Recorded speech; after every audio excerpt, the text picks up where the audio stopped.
The Mamiya 7 is my favorite camera of all time. It is not the most easy or practical camera to use, and I would certainly never use this camera for a freelance gig, but I grab it without a second thought whenever I make personal work. If I could only have one camera for the rest of my life, it's definitely this one. That is not to downplay the fact that this is not a camera for everyone. Mamiya 7 is not a perfect camera and it has its flaws. For instance, it's actually pretty terrible for macro and close-up portraits. The minimum focusing distance is 1 meter on most of the lenses, so you have to be pretty far away from the subject. It's a slow camera, being a medium format and all, and the lowest f-stop only goes down to f4. The 6x7 format, while beautiful, it's not the most cost-efficient option either. I will discuss further in the future videos, but at the end of the day, it is only a tool, and it is foolish to be obsessed with the specs of the camera rather than going out there and using it yourself. It's a medium format rangefinder with the leaf shutter. That implies a couple of things. It has all the advantages and disadvantages of a rangefinder, meaning it's more portable and quiet compared to the SLR counterparts, but there's also a steeper learning curve, and since you don't preview exactly what you're photographing, that can be a turnoff for a lot of photographers. Regardless, you won't find many 6x7 medium format cameras that are this light and this portable. Thanks to the leaf shutter, it has less vibration and quieter when shooting. There are two versions of the camera, Mamiya 7 and Mamiya 7 II. There honestly isn't much difference between the two, they perform exactly the same. The only difference is that the 7 II adds multiple exposure capability that replaces the simple lens changing curtain control on the original Mamiya 7 with a more complex fold-out lever. The 7 II also has an extra neck strap lug. It's also much more expensive, sometimes up to $2,000 more expensive. The Mamiya 7 in general isn't really known for its build quality. In fact, the build quality kind of sucks. If you are still adamant about using one, don't worry about the version and use the one that you have access to. With that out of the way, let's learn how to use this camera. The Mamiya 7 actually only has a handful of lenses to choose from, but honestly that's all you need. Mamiya 7 has 6 lenses to choose from: 45mm f4.5, 50 4.5, 65 f4, 80 f4, 150 4.5, and in rare cases 210 f8. If you could only have one of these lenses, I would go with 80, as it is equivalent to roughly a 50 lens on a 35mm full frame camera. Personally, I use the 65, which you could consider as the 35 on a full frame, and it utilizes the entire viewfinder on the camera. The 150 is a great lens for portraits, and 43 is great for landscapes. Think of them as the 85 and 28 in full frame. The thing you have to understand about this camera is because it's a rangefinder, the lens doesn't mirror the attached lens like what an SLR would do. Because of this, unless you are using 80 or 65, I highly suggest you using an external viewfinder that you could attach to the hot shoe that accommodates to the specific focal length of your lens. For example, if you decided to use the 43 wide angle, please attach the 43mm viewfinder. Interchanging the lens is very easy, just make sure the light shield curtain is closed, otherwise you can't take off the lens. This is to prevent any light being exposed to the film inside the camera.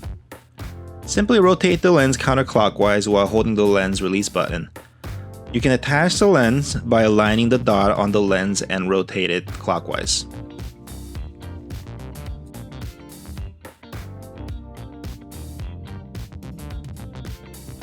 Mamiya 7 takes one 4SR44, one 4LR44, or two CR1/3 battery. You can remove the battery cover by using a coin. Make sure the plus and minus sides are aligned properly. The battery works, the red indicator in the viewfinder should illuminate. Mamiya 7 works similar to that of a SLR or rangefinder. The loading film is very easy. While depressing the back cover lock button, simultaneously push down the lock lever and the back will open. Operate the spool bearing release lever, then place the film in the film chamber. After that, insert the film into the groove of the spool in the wind-up chamber. Then align the start mark of the film with the start mark on the body. Finally, wind up the film advance lever.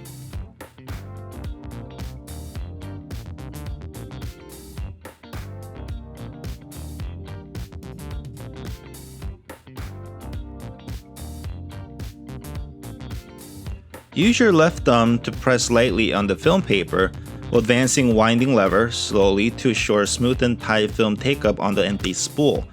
Advance the film and align the printed arrow start mark with the small triangle start mark on the camera.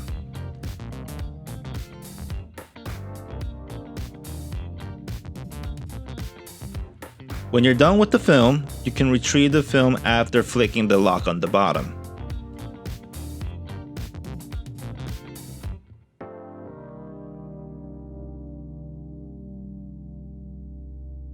First of all, you can turn the camera on by flicking the on and off switch located next to the shutter release button.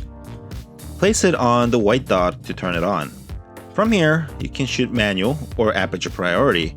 Personally, I use aperture priority most of the time unless I'm shooting with a flash. You'll notice there's two different options for aperture priority, A and AEL. When on A mode, all you have to configure is the aperture, which is located on the lens like many film cameras do.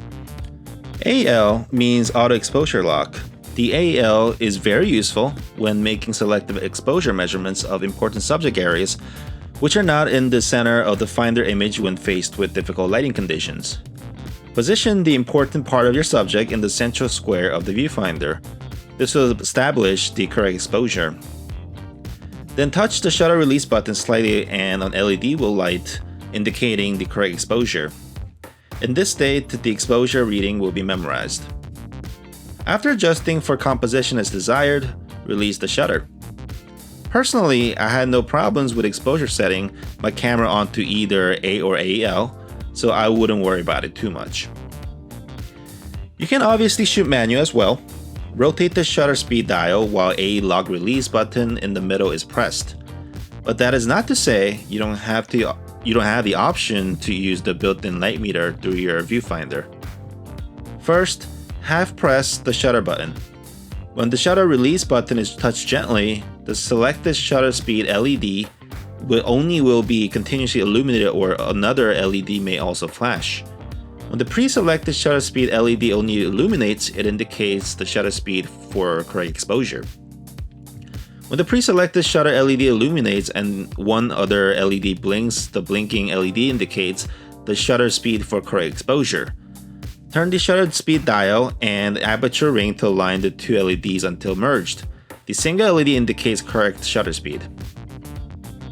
Lastly, I just want to point out there are a couple of other bells and whistles on the Mamiya. There's the exposure compensation, which can be adjusted using the lever located under the shutter speed dial while the lock button on the side is pressed. Self-timer button can be found in the front, which in my case is unfortunately broken. On the Mamiya 7 II, you can find the multi-exposure button right here. If this is your first time using a rangefinder, it might take a bit of practice to get used to the focusing. Position the subject within the central square of the viewfinder. The subject will appear as a double images. Rotate the focusing ring until the two images converge and are superimposed. Keep in mind that the viewfinder and the lens do not actually see the exact same thing on a rangefinder. For 43 and 50mm and 150mm lens, you must use a designated external viewfinder. And that pretty much covers all the basics you need to know to get out and shoot. Remember, the best way to learn a new gear is to try it out yourself and make mistakes. I hope that helped, and I'll see you in the next episode.